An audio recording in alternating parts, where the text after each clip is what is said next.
માં આંજવામાં આવે તો આંખના નંબર પણ દૂર થઈ જાય, પણ ધીરજ રાખવી પડે છે. ઉતાવળિયા હોય એને નંબર ઉતારવા પડે છે.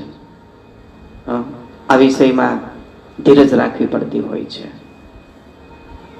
તો વિચારો, એક આટલી લાલ કામની છે, તો એથી વિશેષ માણસનું બીજ છે, એ કેટલું કિંમતી હશે. માણસનું વીર્ય છે, એ પણ કેટલું કિંમતી હશે. તો આજે પણ એનો આજનું યુવાધન આ રસને પણ જેમ તેમ વેડફી નાખે છે. આ રસ પણ એટલો જ ઉપયોગી છે. આ પૃથ્વી પરની જો પરમ ઔષધ હોય, એક તત્વની ઔષધ હોય તો શ્વાસ છે, અને બીજી ઔષધ બીજ છે.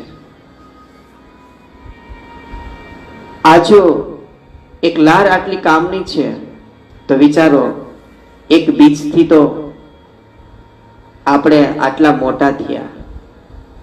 એક નાનકડા એવા બુંદથી 5-6 ફૂટની માણસની હાઈટ થઈ ગઈ, અને માણસ આખી દુનિયાને ધ્રુજાવે છે. તો એ બીજમાં તાકાત કેટલી છે વિચારો. પણ આ મહાધર્મની વાતો, મહાજ્ઞાનની વાતો એ સિસરા મનની વ્યક્તિઓ પાસે કરાતી નથી. જીવનની અંદર આપણો અમૃત રસ છે,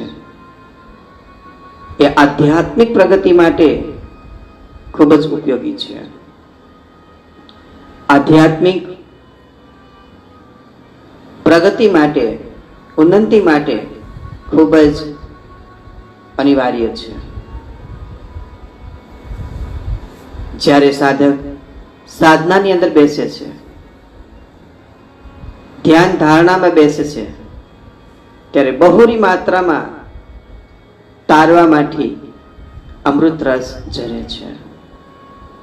મોઢાના તારવામાંથી અમૃત રસ ઝરે છે. જો સાધક એનું રસપાન કરે, અને એ રસપાનથી જ સાધકના ભલભલા રોગ બધા દૂર થાય. આ વિડીયોને પૂરો જોવા માટે શ્રી સત્યમયુગ ફાઉન્ડેશન યુટ્યુબ ચેનલને લાઇક, શેર અને સબસ્ક્રાઇબ કરો. જય ગુરુદેવ.